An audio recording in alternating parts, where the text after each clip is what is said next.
Assalamualaikum warahmatullahi wabarakatuh. Innal hamdalillah nahmaduhu wa nasta'in wa nastaghfiruh wa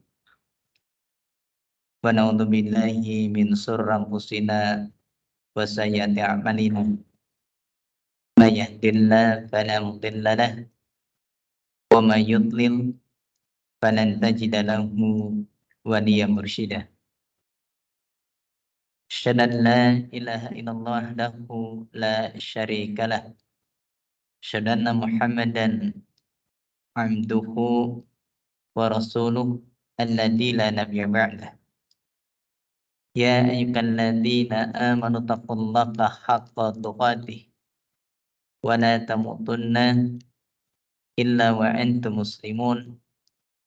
Ya ayyuhan nas ittaqu rabbakumul ladzi khalaqakum min nafsin wahidah wa khalaqa minha zawjaha wa batta minkum rijalan katsiran wa nisaa'a wattaqullaha alladzi tasaaluna bihi wal arham innallaha kana 'alaikum raqiba.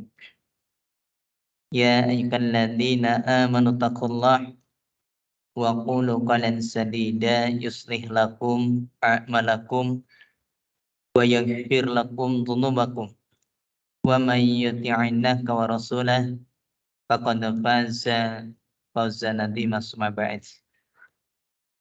Alhamdulillah kita bisa kembali melanjutkan pembahasan kita. Pada kesempatan pertemuan kali ini kita melanjutkan pembahasan pada pertemuan yang lalu tentang mubtilatul a'mal, di antara perusak amalan. Pada kesempatan yang lalu kita sudah membahas poin yang ke-27 dan ke-28. Yang ke-27 adalah al-mutahajjurani biduni haqqin. Orang yang tidak akan, atau orang yang akan menjadi rusak amalannya adalah dua orang yang saling menghajar dengan tanpa hak. Saling menghajar, saling memboikot dengan tanpa hak. Kalau memboikotnya karena ada alasan syariat, maka ini tidak terkena dengan kalimat ini. Lalu kemudian pada poin yang ke-28 kemarin, bahasanya di antara perkara yang ini akan merusak amalan seorang, itu dikatakan yaitu man ahdasa au awa muhditsan bil Madinah. Yang ke-28 adalah orang yang melakukan perbuatan bid'ah atau melindungi pelaku bid'ah di kota Madinah. Ini sebagaimana yang kemarin telah disampaikan di dalam hadis yang sahih yang diriwayatkan oleh Imam Al-Bukhari dan juga Imam Muslim. Nah, setelah kita mengetahui poin-poin tersebut, maka yang selanjutnya yang termasuk min mubtilatil a'mal, di antara pembatal amal tersebut itu adalah yaitu khabrud dimatil muslim, yaitu melanggar jaminan seorang muslim. Melanggar jaminan seorang muslim. Ada seorang muslim, dia menjamin orang kafir, kemudian jaminan dia ditabrak oleh orang lain. Seperti ada satu negara misalkan, di negara tersebut sudah ada jaminan, ada perjanjian orang kafir datang ke negeri tersebut karena ada yang menjamin keamanannya, ada yang menjamin keselamatannya. Tiba-tiba ternyata apa yang terjadi? Yang terjadi adalah orang tersebut jaminannya dibatalkan. Jaminannya dibatalkan. Oleh siapa? Oleh orang lain. Nah, ini tidak boleh. Yang membatalkannya tersebut, ini yang terkena dengan peringatan Rasulullah Shallallahu Alaihi Wasallam, sebagaimana yang diterangkan dalam hadis yang diriwayatkan Imam Bukhari pada hadis yang ke-7300 dan Imam Muslim hadis yang ke-1370. Di sana Rasulullah SAW mengatakan zimmatul muslimin wahidah. Bahasanya jaminan kaum muslimin itu satu. Jaminan kaum muslimin itu satu. Yas'a biha adnahum. Dan ini tetap berlaku jaminan tersebut walaupun pada orang yang adna, orang yang paling bawah dari mereka. Jadi kaum muslimin ini ketika mereka itu memberikan jaminan keamanan kepada orang-orang di luar Islam. Nggak usah jauh-jauh misalkan kita ini orang Indonesia ya. Ada orang dari luar Indonesia pengen masuk ke dalam atau ke negeri kita. Lalu kemudian ternyata kita ada orang yang miskin, dia menjamin. Ya silakan, itu saya jaminannya. Maka tidak boleh satupun dari kaum muslimin Indonesia mengganggu mereka. Kenapa? Karena ada jaminan. Karena ada orang yang sudah menanggungnya. Makanya Rasul mengatakan dhimatul muslimin wahidah. Jaminan kaum muslimin itu satu. Ya, walaupun siapa, walaupun yang melakukan penjaminan tersebut adalah yaitu adnakum, orang yang paling bawah dari mereka. Orang yang paling bawah secara kedudukannya. Itulah sebabnya indah, Islam itu indah. Jadi mana mungkin kemudian orang Islam berlaku sewenang-wenang pada orang di luar Islam. Jaminan satu orang saja, hatta dia itu adalah adna yang paling bawah, ternyata itu berlaku untuk kaum muslimin secara keseluruhan. Dan orang lain selama ini sudah ada yang menjamin, tidak boleh ada yang mengganggunya. Inilah indahnya Islam. Maka kalau ada orang yang mengatakan dan berikan label, Islam itu adalah teroris, ini adalah salah besar. Mereka nggak pernah tahu tentang Islam. Dan kita tahu justru kejadian yang terjadi kebalikannya. Islam itu ketika dia mayoritas memberikan jaminan keamanan, ketika minoritas justru mereka mendapatkan yaitu gangguan-gangguan. Ini yang membedakannya. Maka kemudian dikatakan, maka kata Rasulullah sallallahu alaihi wasallam, "Paman akhbarra musliman." Barang siapa yang membatalkan jaminan seorang muslim, maka Rasul mengancam fa'alaikin laknatullah, maka atas dia akan mendapatkan laknat dari Allah Subhanahu wa taala.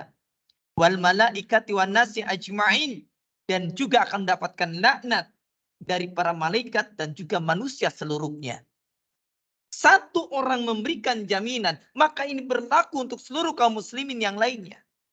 Tidak boleh dilanggar. Inilah indahnya Islam. Hatta orang yang paling bawah pun tetap dihargai. Karena di dalam Islam, kemuliaan seseorang bukan dari statusnya. Tapi kemudian seorang muslim, kemudian seorang manusia, itu adalah orang yang paling takwa kepada Allah Subhanahu wa taala, dinilai dari nilai ketakwaannya. Ya, ini indahnya Islam. Makanya jangan menganggap Islam itu adalah agama diskriminatif, enggak. Islam tidak pernah mendiskriminasi orang lain, tidak pernah. Ya, Masya Allah, ini luar biasa sekali. La yaqbalullahu minkum sarfan wala 'adlan. Dan Allah Subhanahu wa taala tidak akan menerima, kalimat inilah yang dijadikan pegangan.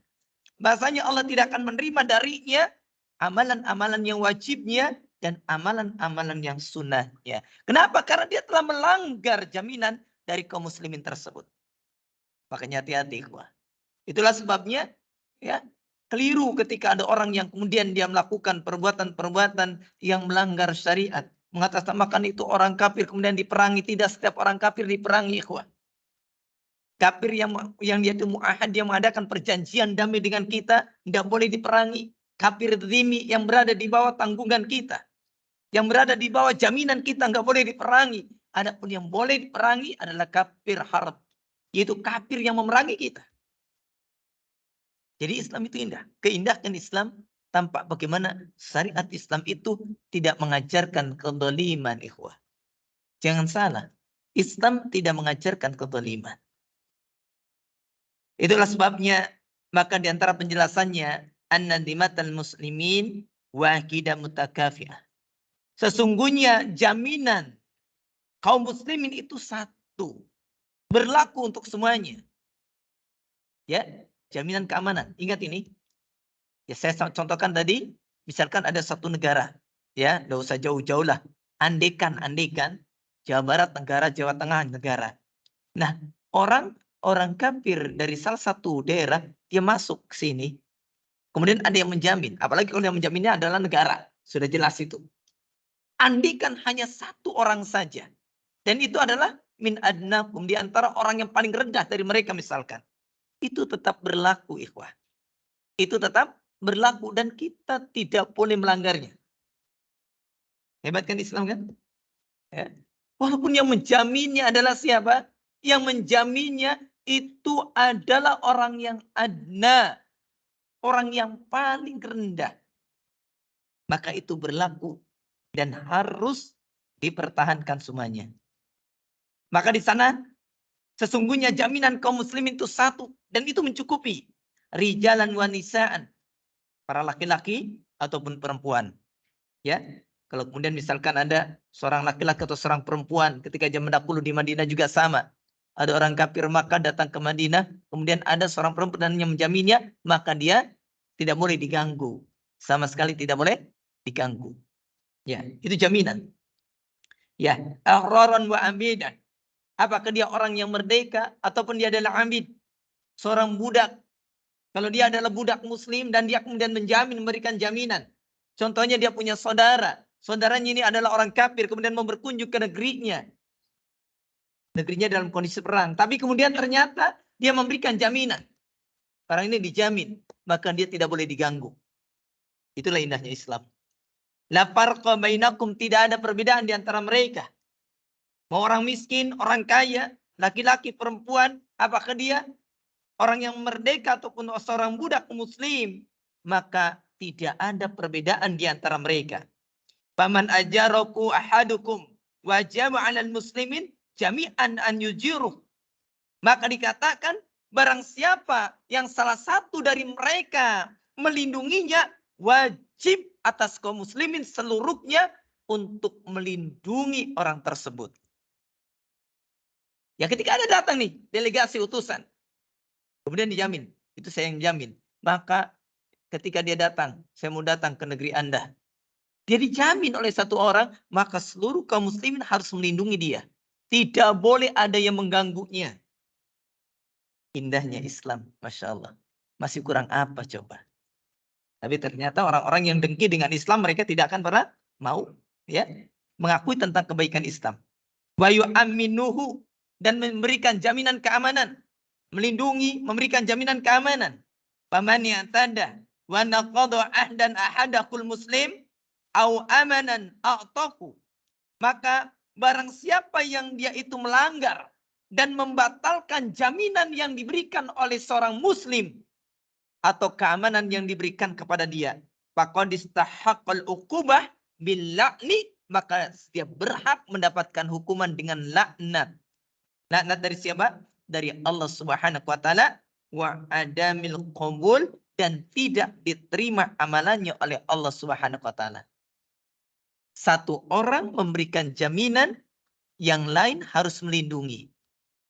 Ya, satu itu.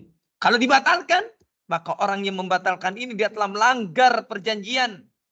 Maka orang seperti ini dia diancam oleh Rasul, dia mendapatkan laknat. Laknat dari Allah, laknat dari malaikat, laknat dari manusia seluruhnya. Ya, termasuk tidak diterima amalnya oleh Allah Subhanahu wa taala. Ya, Masya Allah. Ini luar biasa. Maka kemudian dikatakan bahasanya man fa'ala dzalika faqad istahaqqa laknatullah wa huwa at-tardu wal im'an min rahmatiki. Bahasanya orang yang melakukan perbuatan itu, dia melanggar perjanjian yang telah disepakati. Maka orang seperti ini, sungguh dia berhak mendapatkan laknat dari Allah. Yaitu dia diusir dan dijauhkan dari rahmat Allah Subhanahu wa ta'ala. Dijauhkan dari rahmat Allah Subhanahu wa ta'ala. Ya. Wal malaikah wan nasi ajma'in. Begitu pula dia pun mendapatkan, yaitu laknat dari malaikat dan manusia seluruhnya. Wa huwa du'ankum alaiki bil bu'di an rahmatillah. Yang dimaksud laknat malaikat dan juga manusia seluruhnya, yaitu mereka akan mendapatkan doa. Doa dari para malaikat dan juga dari manusia agar dijauhkan dari rahmat Allah Subhanahu wa taala. Wa hada wa'idun syadid, dan ini adalah ancaman yang keras. Ini adalah ancaman yang keras. Makanya hati-hati, tidak boleh kita ini melanggar perjanjian. Ya, ingat.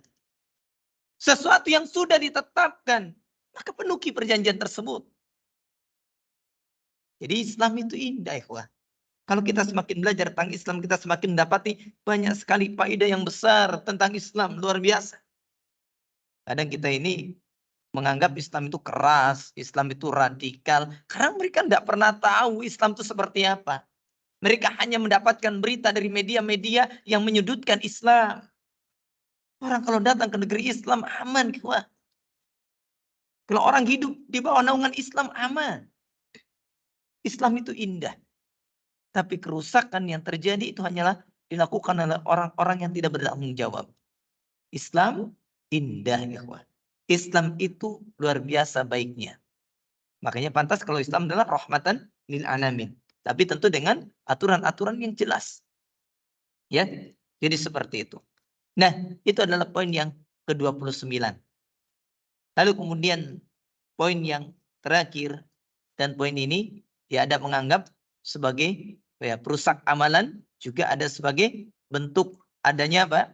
Yaitu adalah peringatan saja. Maka yang ke-30 adalah tarku sholatil jamaah. Meninggalkan sholat jamaah. Nah ini yang seperti ini. Ya, kok bisa meninggalkan sholat berjamaah dianggap merusak amalan? Ya, maka di sini kita lihat bahasanya di antara alasannya kenapa ini dimasukkan. Ini berdasarkan hadis Rasulullah SAW yang diriwayatkan Imam Ibnu Majah. Makanya kita hendaknya menjaga sholat apa? Sholat berjamaah. Di sini diterangkan di dalam sebuah hadis yang diriwayatkan oleh Imam Ibnu Majah pada hadis yang ke-652. Hadis ini disahihkan oleh Al-Imam Al-Albani. Beliau mengatakan, man sami'an nida. Kata Rasul, barang siapa yang mendengar an-nida, panggilan adzan. Ya, yang dimaksud adalah apa? Panggilan adzan. An-nida, yang di sini an-nida yang dimaksud adalah apa? Panggilan adzan. Falam ya'tihi, kemudian dia tidak mendatanginya. Terdengar adzan. Rumahnya dekat dengan masjid. Dia mendengar adzan itu dikumandangkan. Ternyata falam ya'tihi. Kemudian dia tidak mendatanginya. Maka dikatakan kata Rasul, fala sholata lahu. Nah ini kalimatnya fala sholata lahu. Dianggapnya merusak. Maka tidak ada sholat bagi dia. Illa min udhrin. Kecuali dengan sebab ada udur. Ada udur syariat. Itulah sebabnya ikhwah, terlepas daripada adanya ikhtilaf apakah sholat berjamaah itu wajib atau sunnah. Walaupun saya sendiri secara pribadi lebih cenderung dengan pendapat yang mewajibkannya. Ternyata ini ikhwah, kalau orang meremehkan sholat berjamaah, padahal dia mendengar panggilan adzan. Dia mendengar adzan tersebut dikumandangkan. Dia mendengar panggilan adzan dari masjid dan dia dekat dengan masjid tersebut. Dia tidak memiliki udzur. Dia tidak memiliki alasan secara syariat untuk tidak berangkat menuju masjid Allah Subhanahu wa taala. Maka bila orang itu seperti itu, maka ketahuilah ini akan menjadikan sebab seseorang itu kemudian terkena dengan ancaman Rasul, fala sholata lahu, tidak ada salat bagi dia. Ya, tidak ada salat bagi dia. Maka di sini pun kita lihat di antara penjelasan yang bagus, as-sholatu a'dhamu ruknun min arkanil Islam ba'da syahadatain. Salat itu adalah rukun yang paling besar dari rukun-rukun Islam. Rukun yang paling agung dari rukun-rukun Islam ba'da syahadatain, setelah 2 kalimat syahadat. Kita tahu di dalam rukun Islam yang pertama adalah syahadatain. Yang kedua adalah apa? Salat. Dan salat itu disebutkan nomor kedua ba'da syahadatain, setelah 2 kalimat syahadat.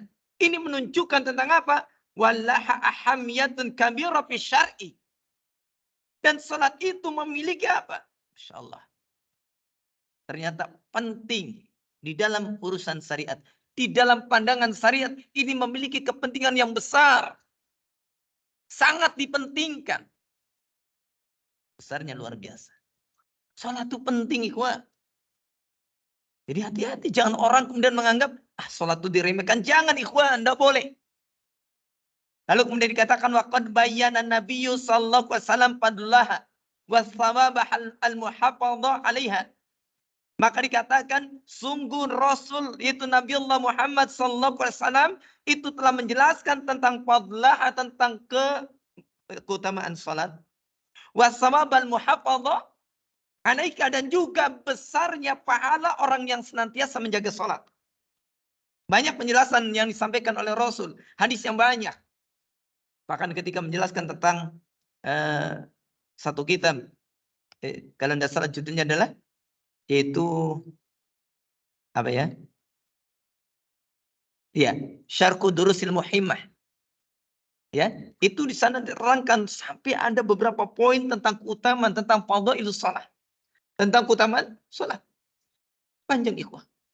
Luar biasa sekali. Banyak sekali.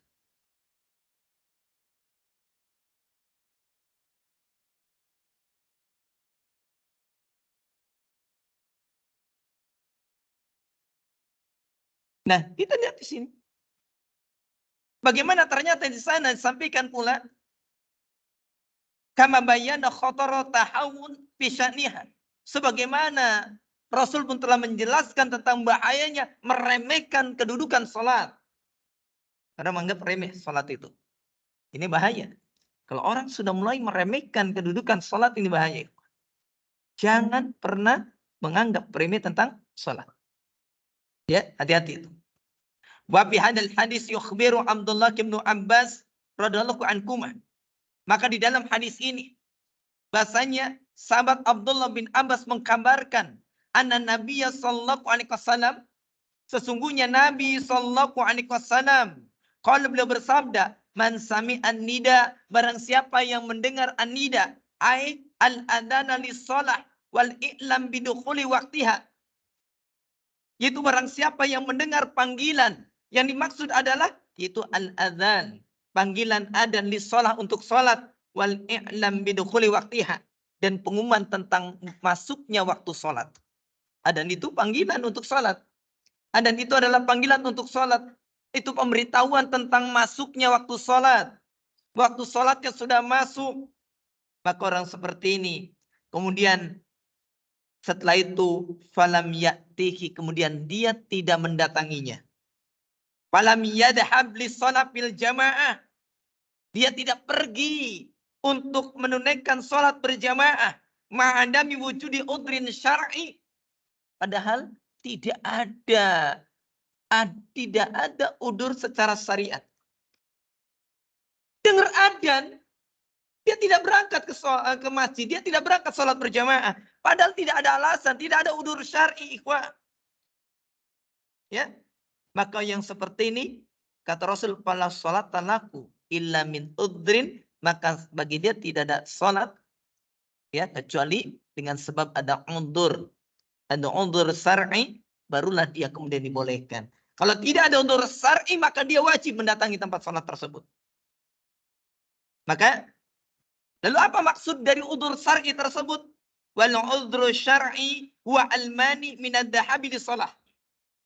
Udur syar'i itu adalah al-mani', penghalang yang kemudian menghalangi dia anid-dhahabi lis-shalah. Yang menghalangi dia dari apa? Menghalangi dia dari apa? Dari pergi menuju tempat salat. Mislu contohnya al-marad, sakit. Anda tidak berangkat ke masjid, tafadhal, tapi syaratnya Anda sakit. Anda sakit, tidak apa-apa. Mau nggak pernah berangkat ke masjid, tidak apa-apa. Nggak berjamaah, nggak apa-apa. Sakit dulu. Mau begitu? Kalau Anda masih sehat, Allah berikan kenikmatan sehat, ya berangkat ke masjid. Langkahkan kaki, Anda mendengar adzan, berarti jarak Anda dengan masjid jauh apa dekat? Jauh apa dekat? Dekat, ikhwah. Berarti Anda adalah tetangga masjid. Kalau Anda tetangga masjid, berarti Anda harus datang ke masjid. Buat apa kemudian masjid dibikin? Buat apa masjid dibangun kalau kemudian tidak ada yang memakmurkannya? Anda tetangganya yang berhak untuk memakmurkannya. Kalau Anda tidak pernah mendengar adzan, tidak pernah tahu waktunya, itu wajar. Ini orang tahu. Waktu sholat tahu. Adzannya pun terdengar. Masih nggak mau datang. Untuk memenuhi panggilan adzan tersebut diancam oleh Rasulullah SAW. Wala sholat laku, tidak ada sholat bagi dia. Kecuali apa? Illa min udhrin, kecuali dari sebab udur. Apa di antara udur? Contohnya adalah yaitu sakit. Anda sakit boleh. Kemudian wa inda Abi Dawud. Dan kemudian di sisi Abu Dawud. Di sana ada kalimat. Qalu, para sahabat bertanya. Wa mal udru, apa yang dimaksud dengan udhur? Kali ini kan dalam riwayat Imam Bukhari, Muslim. Kalau dalam riwayat Imam Abu Dawud itu ada pertanyaan. Para sahabat mereka bertanya. Qalu, mereka berkata. Wa mal udru, apa yang dimaksud dengan udhur? Udhur itu apa ya Rasul? Udhur yang menjadikan kami tidak berangkat ke masjid. Udhur yang bisa menjadikan alasan bagi kami tidak perlu mendatangi masjid. Apa alasannya? Udhur syar'i yang seperti apa yang membolehkan kita tidak berangkat menuju masjid? Ini yang bicaranya adalah Rasul. Para sahabat bertanya, Rasul menjawab, kata Rasulullah sallallahu alaihi wasallam, beliau bersabda, khaufun aw marad, yaitu ketakutan ataupun marad, sakit. Kayak lagi perang, misalkan perang, kemudian di sana ada orang yang kemudian kalau dia keluar rumah maka ditembak mati. Takut kan? Wajar dia tidak berangkat ke masjid. Atau kemudian dia mau keluar, ternyata di luar banyak binatang buas. Karena dia rumahnya pinggir hutan. Kalau sudah gelap dia nggak bisa keluar rumah. Maka yang seperti ini itu udhur syar'i namanya. Atau kemudian dia itu marad, sakit, nggak masalah. Tapi kalau kemudian kita dalam kondisi sehat, ya berangkat ke masjid. Buat apa Allah berikan kita kesehatan, masjid aja nggak pernah didatangi. Ini kan heran. Kita diberikan oleh Allah Subhanahu wa taala. Karena saya sempat berpikirnya sederhana saja. Kita ini hanya untuk mencari ya keriduan manusia, mencari kenikmatan atau kehidupan dunia, bekerja. Jangankan ikhwah dalam kondisi biasa. Kondisi hujan saja. Kita berangkat menuju tempat kerja. Padahal tempat kerja dengan rumah kita itu dekat apa jauh? Antara tempat kerja dengan masjid itu jauh mana ikhwah? Saya yakin banyaknya rata-rata jauh tempat kerja dibandingkan dengan masjid. Betul kan? Tapi kenapa kita ini sampai pensiun sanggup istiqomah ikhwah? Seandainya kita bisa sholat berjamaah, seistiqomah kita berangkat kerja.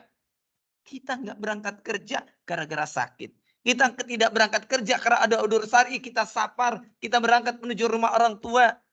Itu aja. Dan itu waktunya ikhwan, nggak sebentar. Sejak kita keluar sekolah, kita awal kerja, sampai kita pensiun, sanggup istiqomah. 8 jam.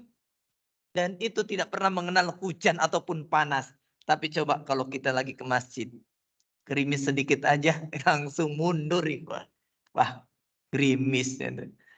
Pernah nggak antum begitu gerimis laporan ke manajer, Pak saya hari ini nggak berangkat. Kenapa? Di rumah saya hujan. Pernah begitu nggak? Pernah? Nah, ternyata kita ndak. Heran kan? Kalau kerjaan kita itu mati-matian ikhwah. Bahkan banyak yang mati di kerjaan. Tapi ternyata ketika untuk Allah SWT, padahal kita kerja ngejar rezeki Allah kan? Kenapa tidak mengejar pemberi rezekinya? Kenapa kita hanya sibuk mengejar rezeki, lupa dengan pemberi rezeki? Ya, Masya Allah. Kita tuh harus, bahasa kasarnya, kita tuh bukan hanya kerja keras, tapi kerja cerdas. Bahasanya orang kerja itu, ikhwah, ya, kok kita pengen dapat prestasi aja harus dekat dengan atasan kok. Harusnya pengen dapat rezeki lebih, ya dekat dengan pemberi rezeki. Siapa Allah Subhanahu wa taala, kita harus cerdas. Kalau kita hanya sekedar kerja keras, mengandalkan kemampuan kita sebagai manusia untuk mencari harta. Yang namanya pemilik harta itu siapa? Pemilik rezeki itu siapa? Allah Subhanahu wa taala, dekati Allahnya. Dan sholat ternyata ditinggalkan. Masjid dekat malah kemudian tidak didatangi. Nah, Anda bangun masjid untuk apa? Kan heran kan? Lalu kemudian di sini pun beliau mengatakan, Pabayan al-udrul maksuda, maka Rasul menjelaskan dari maksud udur tersebut. Apa yang dimaksud dengan udur? Ternyata Anda boleh tidak berangkat ke masjid. Kalau Anda ada ketakutan, kalau Anda ada penyakit, Anda sakit, Anda silakan tidak berangkat ke masjid. Tapi kalau Anda tidak sakit, maka tetaplah Anda berangkat menuju masjid Allah Subhanahu wa taala. Lalu kemudian wal muradu bis sama'il adzan. Dan yang dimaksud dengan mendengar panggilan adzan, Yang dimaksud adalah al-ilmu bidukhuli waktu sholat. Yaitu dia mengetahui tentang masuknya waktu sholat. Ustaz, ini saya nggak kedengeran adzan. Anda tahu jadwal nggak? Tahu berangkat. Sekarang apa sih yang nggak kita tahu? HP ada. Alat komunikasi lengkap. Masih kita itu mencari apa sebenarnya? Alasan apa lagi yang harus kita cari sehingga kita tidak mau berangkat menuju masjid Allah Subhanahu wa taala? Makanya pantas kalau kemudian izahnya, kemuliaan kaum muslimin berkurang karena mereka masjidnya pun berkurang penghuninya, pemakmurnya. Kalau masjid ini penuh terus, yang namanya orang sholat 5 waktu seperti sholat Jumatan, Masya Allah. Luar biasa, ikhwah. Ini luar biasa. Ya. Lalu kemudian di sini pun dikatakan bi ayyi wasilatin min adawati tahdidil waqti. Ya, dengan perantara apa saja dari ya penentu waktu sholat. Silakan. Anda mau lewat jam, oh ya tahu ada jam, oh mungkin lewat matahari atau lewat mungkin mendengar panggilan adzan, berangkat. Anda mendapati maka berangkat. Ya. Wadalikal hirsu min ajli huduril jamaah bihadikil ibadatil azimah. Ya, dan itu adalah adanya hiras, antusias, semangat karena mau menghadiri jamaah. Ya, dipanggil adzan, berangkat. Ya. Kita harus menjadi orang-orang yang seperti itu. Karena tahu ini adalah ibadah yang azimah, ini adalah ibadah yang agung. Salat itu ibadah yang agung. Iya, sholat itu Masya Allah. Wah, kalau kita mau tahu, sholat itu dahsyatnya luar biasa. Ibadah yang agung. Sholat itu Masya Allah mampu menenteramkan kita. Kita banyak masalah, datang menghadap Allah, minta. Lewat apa? Sholat. Wasta'inu bisobri wassalah. Minta tolong dengan sabar dan sholat. Bagaimana kita mau selesai masalahnya, wong kita dekat dengan Allah aja enggak? Di saat kita ini sholat, kita sedang yunaji robbaku. Dia sedang bermunajat dengan Robnya, berbisik rahasia, kata Rasul. Kita berbisik rahasia dengan Allah Subhanahu wa taala, kita berkomunikasi di saat sholat. Ketika kita puasa, kita tidak sedang komunikasi, tapi ketika kita sholat, kita sedang berkomunikasi dengan Allah Subhanahu wa taala. Curahkan seluruh apa yang kita pinta kepada Allah Subhanahu wa taala. Masalah kita sampaikan kepada Allah Subhanahu wa taala. Dan dengan sholat kita mendatangkan ketentraman. Bahkan Rasul sampai mengatakan ju'ilat qurratu aini fi shalah. Telah dijadikan bagiku penyejuk mata di dalam sholat. Maka jangan biarkan sholat itu terluput, ikhwah. Apalagi berjamaah, insya Allah, ikhwah. Antum sholat sendiri dengan berjamaah itu beda. Kalau antum sholat sendiri itu biasanya moodnya agak kurang kan. Angin-anginan. Kadang antum sholat di rumah, kadang ditangguhkan. Kadang diulur-ulur waktunya. Betul nggak? Begitu sholat juga kadang pengennya cepat, ikhwah. Tapi ketika antum sholat berjamaah. Dan imamnya membaca surat yang panjang, Masya Allah, antum akan merasakan kenikmatan. Terpaksa. Gitu ya. Walaupun antum itu misalkan merasa, waduh ini kelamaan. Tapi terbiasa, nanti terdidik, ikhwah. Apalagi kalau kemudian kita senang sholat di masjid yang panjang-panjang suratnya, Masya Allah. Akhirnya kita ini terbiasa lama. Kita bisa konsentrasi, kita bisa tadabbur apa yang dibaca oleh imam. Apa yang dibaca ayat-ayatnya, surat-suratnya, kita bisa mentadaburinya. Kita bisa merasakan betapa khusyuk itu akan mudah didapatkan dengan berjamaah. Sendirian sulit khusyuk, ikhwah. Kenapa? Terlalu banyak pikiran. Begitu Allahu Akbar. Wah, tadi saya belum selesai kerjaan. Dikebut, ikhwah. Tapi kalau berjamaah, bisa kita ngebut? Lagi sholat imamnya panjang bacaannya. Ah, ganti aja. Saya mundur. Memisahkan diri. Boleh? Tidak boleh. Anda lanjutkan. Dan itu pun mendidik kesabaran. Anda bisa sabar dalam sholat ketika Anda berjamaah. Anda kalau sholat sendirian, Anda akan sulit untuk bisa bersabar. Lalu kemudian dikatakan di sini pun dikatakan pula wa imtisalan liqoulihi subhanahu wa ta'ala. Dan ini pun mengerjakan yaitu apa yang diucapkan oleh Allah Subhanahu wa taala. Ini mengikuti apa yang diperintahkan oleh firman Allah Subhanahu wa taala. Allah mengatakan di dalam surah Al-Baqarah ayat yang ke-238, kata Allah, hafizu 'ala shalawah wa salatil wusta. Kata Allah Subhanahu wa taala, hafizu 'ala shalawat. Jagalah oleh kalian salat-salat, wa salatil wusta, dan jagalah oleh kalian salat wusta yaitu salat asar, wa qumu lillahi qanitin, dan berdirilah menghadap Allah Subhanahu wa taala dengan khusyuk. Salat menghadap Allah dengan khusyuk. Suruh kita itu suruh muhafadzatus shalah, suruh menjaga salat. Ini adalah tiang agama. Kita runtuhkan tiang agama, kita ikut runtuh. Maka jaga salatnya.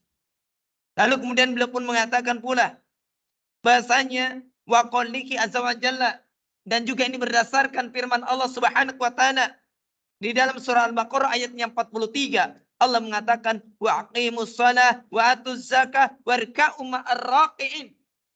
Bagaimana Allah Subhanahu wa taala itu mengatakan, kalau tadi waqumu lillahi qanitin, dan berdirilah kalian, yaitu salatlah kalian kepada Allah dengan khusyuk bersama orang-orang yang khusyuk. Artinya salat ya barengan dengan mereka.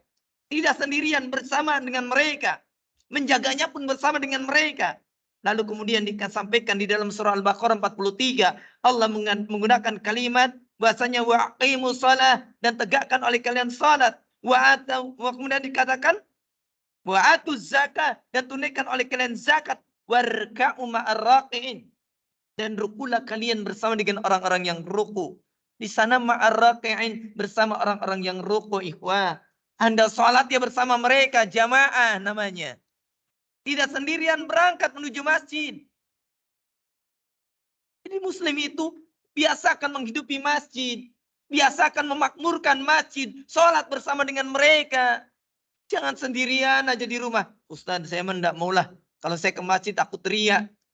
Akhirnya dia nggak berangkat ke masjid, takut ria katanya. Antum tahu, Al-Imam Fudail bin Iyad mengatakan tarkul amali ajlinas riyaun. Anda meninggalkan amal karena manusia Anda yang ria.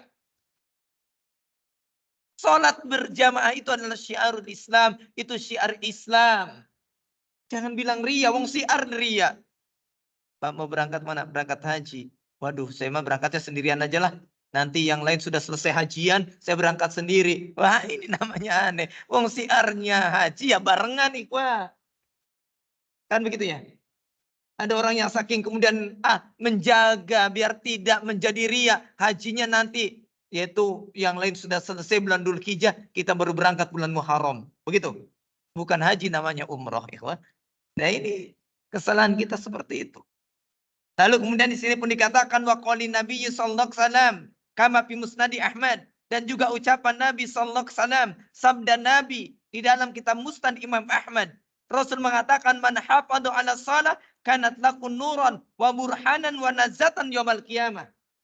Kata Rasul, barang siapa yang senantiasa menjaga salat, maka bagi dia akan mendapatkan nur, mendapatkan cahaya.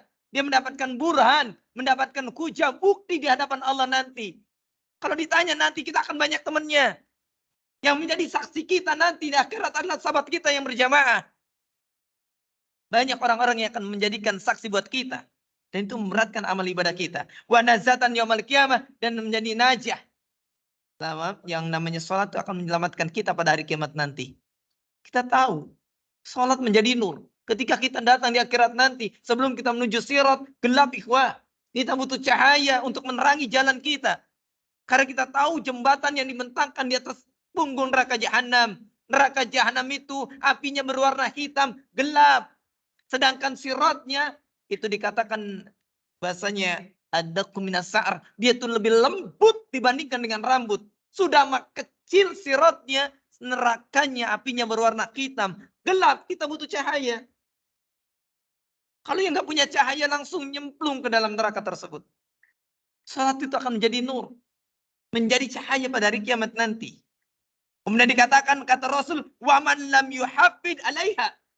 Rasul mengancam barang siapa yang dia tidak menjaga salat, lam yakun lakun nur wala burhan wala najah, maka dia tidak mendapatkan cahaya. Dia tidak mendapatkan bukti, tidak mendapatkan burhan, juga tidak akan mendapatkan keselamatan. Wa husira yaumal qiyamah ma'a Fir'aun, dan dia akan dikumpulkan pada hari kiamat bersama dengan Fir'aun, wa Haman, wa Qarun. Dengan Haman, dengan Qarun, wa Ubay bin Khalaf, dan dengan Ubay bin Khalaf. Mau dikumpulin? Mau dikumpulin dengan mereka? Bersama dengan Fir'aun, bersama dengan Haman, bersama dengan Qarun, bersama dengan Ubay bin Khalaf. Ini gara-gara dia tidak menjaga salat. Gara-gara dia meninggalkan salatnya. Dan kemudian walam yurakhisin nabiyyu sallallahu alaihi wasallam lil a'ma. Bahkan Rasul tidak memberikan rukhsah, keringanan bagi orang yang buta. Orang yang buta saja ikhwah, orang yang tidak memiliki pandangan, ternyata Rasul tidak memberikan rukhsah, ya, an yatakhallafanil jamaah, untuk meninggalkan berjamaah. Lihat yang buta saja, yang matanya Allah ambil penglihatannya. Rasul tidak memberikan rukhsah agar dia tidak menghadiri jamaah. Kita yang masih memiliki mata, Allah berikan kita penglihatan yang masih sempurna, masa tidak mau datang ke masjid? Berangkatlah menuju masjid Allah Subhanahu wa taala. Lalu kemudian dikatakan bahasanya wa fi sahih Muslim, di dalam kitab sahih Imam Muslim, an Abi Hurairah radhiyallahu an, dari sahabat Abu Hurairah radhiyallahu an, beliau mengatakan atan Nabiya sallallahu alaihi wasallam rajulun a'ma, datang kepada Rasul seorang laki-laki yang buta. Ada laki-laki buta datang kepada Rasulullah sallallahu alaihi wasallam. Maka dia berkata, ya Rasulullah, innaku laysa li qa'idun yaquduni ilal masjid. Ya Rasul, sungguhnya aku tidak memiliki penuntun yang akan menuntunku menuju masjid. Orang buta, ikhwah.